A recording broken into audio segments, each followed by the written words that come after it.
The letter of James, chapter 1. James, a servant of God and of the Lord Jesus Christ, to the 12 tribes in the dispersion, greetings. Count it all joy, my brothers, when you meet trials of various kinds. For you know that the testing of your faith produces steadfastness. And let steadfastness have its full effect, that you may be perfect and complete, lacking in nothing. If any of you lacks wisdom, let him ask God, who gives generously to all without reproach, and it will be given him. But let him ask in faith, with no doubting. For the one who doubts is like a wave of the sea that is driven and tossed by the wind. For that person must not suppose that he will receive anything from the Lord. He is a double-minded man, unstable in all his ways. Let the lowly brother boast in his exaltation, and the rich in his humiliation, because like a flower of the grass he will pass away. For the sun rises with its scorching heat and withers the grass. Its flower falls, and its beauty perishes. So also will the rich man fade away in the midst of his pursuits. Blessed is the man who remains steadfast under trial, for when he has stood the test he will receive the crown of life which God has promised to those who love him.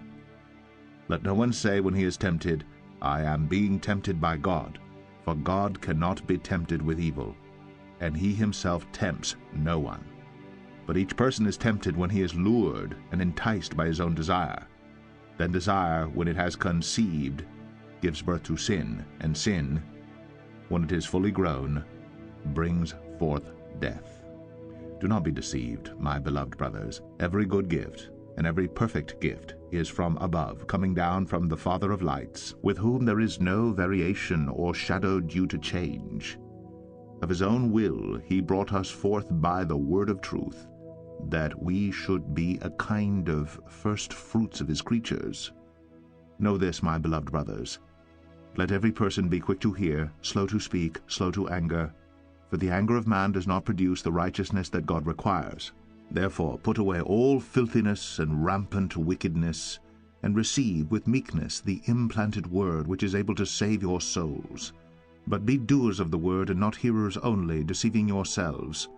For if anyone is a hearer of the word and not a doer, he is like a man who looks intently at his natural face in a mirror. For he looks at himself and goes away and at once forgets what he was like. But the one who looks into the perfect law, the law of liberty, and perseveres, being no hearer who forgets, but a doer who acts, he will be blessed in his doing.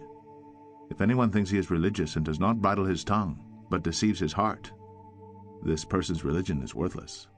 Religion that is pure and undefiled before God the Father is this, to visit orphans and widows in their affliction, and to keep oneself unstained from the world.